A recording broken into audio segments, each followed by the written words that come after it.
V4U media நேயர்களுக்கு வணக்கம். Sun picture தயாரிக்க லோகேஷ் கனகராஜ் இயக்க தலைவரோட 171வது படம் கூலி அப்படிங்கிற டைட்டில் 22ஆம் தேதி ரிலீஸ் பண்ணியிருந்தாங்க. இன்றைக்கி ட்ரெண்டில் ரொம்ப அதிகம் பார்வையாளர் போய் அந்த படம் மக்களிடையே ரொம்ப சேர்ந்துருக்கு. பெரிய வரவேற்பு இருக்குது அந்த படத்துக்கு. பொதுவாக லோகேஷ் கனகராஜ் படம்னாவே போதைப்பொருள், கடத்தல் கும்பல், உலகத்தில் இருக்க எல்லா ரக துப்பாக்கி, இப்படி தான் நம்ம இது வரைக்கும் பார்த்துட்டு வந்தோம். இந்த படத்தில் கொஞ்சம் மாறுதலாக தங்கத்தை வச்சுருக்காரு. தங்கத்தை வச்சு என்ன சொல்ல போகிறாரு அப்படிங்கிறத நம்ம பார்க்கலாம்.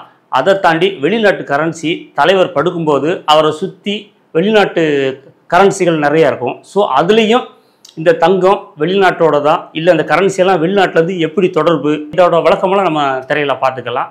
ஸோ இப்போ ட்ரெண்டிங்கில் அதிக பார்வையாளரை போய் ரொம்ப சேர்ந்துட்டுருக்கு, மக்கள்கிட்ட ரொம்ப எதிர்பார்ப்போடு நல்லா போயிட்டுருக்கு அப்படிங்கிறதா இப்போ ஒரு நிதர்சன உண்மை. அதை போக இந்த படத்தில் சூப்பர் ஸ்டார் இந்த ஓப்பனிங்லேயே பார்த்தீங்கன்னா 171 அப்படிங்கிற ஒரு போர்டையும் காட்டுவார். ஒரு இடத்துல தூசி தட்டும்போது 170 அப்படிங்கிற ஒரு எழுத்தும் வரும்.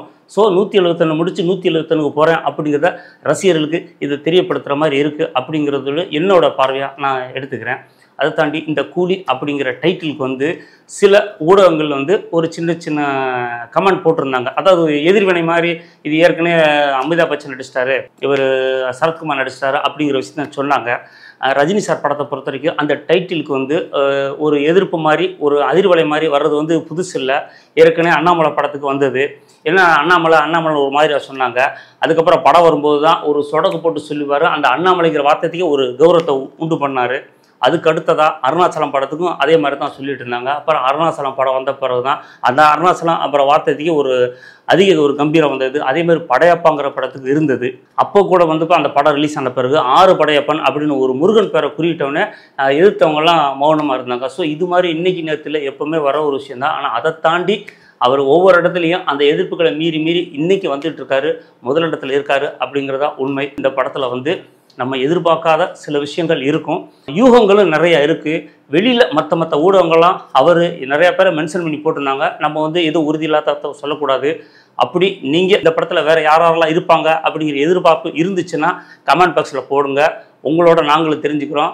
அறிவிப்பு வந்த பிறகு நம்ம அதிகாரப்பூர்வமாக சொல்லலாம். அதிகாரப்பூர்வமாக அறிவிப்பு இல்லாமல் நம்ம யூகத்தின் அடிப்படையோ தெரியாமல் சொல்லக்கூடாது அப்படிங்கிறது எங்களோட நிதர்சனமான ஒரு சம்பவம். நாங்கள் எப்போவுமே அதை உண்மையாக சொல்லணும், யூகத்தின் அடிப்படையில் சொல்லக்கூடாது அப்படிங்கிறது நாங்கள் தெளிவாக இருக்கோம்.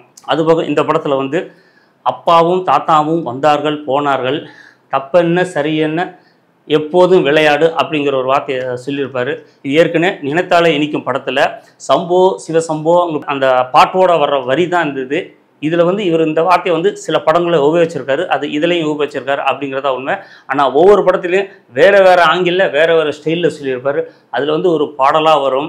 அப்புறம் ரங்காங்கிற படத்தில் கராத்தமணிக்கும் ரஜினி சாருக்கும் ஒரு வாக்குவாதம் வரும்போது இந்த சித்தாந்தத்தை சொல்வார். என்னை பொறுத்தவரைக்கும் என்னோட சித்தாந்தம் இதுதான், அப்பாவும் தாத்தாகவும் வந்தார்கள் போனார்கள், தப்பென்ன சரியென்ன எப்போது விளையாடு அப்படிங்கிற வார்த்தையை ரொம்ப ஃபாஸ்ட்டாக சொல்லியிருப்பார். இந்த இதில் நிதானமாக சொல்கிறாரு. இந்த நிதானத்தில் என்ன அர்த்தம் இருக்குங்கிறத நம்ம பார்க்கலாம். இன்னொரு விஷயம் என்னென்னா, இது கூலி அப்படிங்கிற டைட்டிலில் இந்த வார்த்தையை இவர் பல படத்தில் யூஸ் பண்ண ஒரு விஷயந்தான். தீ அப்படிங்கிற படத்தில் இவர் அந்த படம் ஃபுல்லாக இலங்கையில் ஷூட் பண்ணாங்க. அந்த படத்தில் ஒரு ஹார்பரில் ஒரு கூலியாக நடிச்சிருப்பார். அதுபோக உழைப்பாளிங்கிற படத்தில் இவர் கூலியாக நடிச்சிருப்பார். இது அதிகமாக ஒரு 3-4 படத்தில் யூஸ் பண்ண ஒரு வார்த்தை தான். இந்த படத்துலையும் கூலி அப்படிங்கிற டைட்டில் வந்திருக்கு. இது ஒரு பேன் இண்டியா படமாக வந்திருக்கு. இதில் இவர் என்ன சொல்ல வர, இவர் கூலியாக நடிக்கிறாரா, இல்லை இவருக்கு கீழே ஒரு கூட்டம் இருக்கா, இந்த கூலிங்கிறது என்ன மீனிங் அர்த்தம் அப்படிங்கிறதும் நம்ம படத்தில் பார்த்து தெரிஞ்சுக்கலாம். படம் சிறப்பாக வரும் அப்படிங்கிற நம்பிக்கை இருக்குது. யூகங்களுக்கு அப்பாற்பட்டு இந்த படம் மாபெரும் வெற்றி அடையும் அப்படிங்கிற ஒரு எதிர்பார்ப்பும் இருக்குது. பொறுத்திருந்து பார்ப்போம். லோகேஷ் கனகராஜில் எல்லா படத்திலும் இருக்க நைட் எஃபெக்ட் இந்த படத்தில் இருக்குது.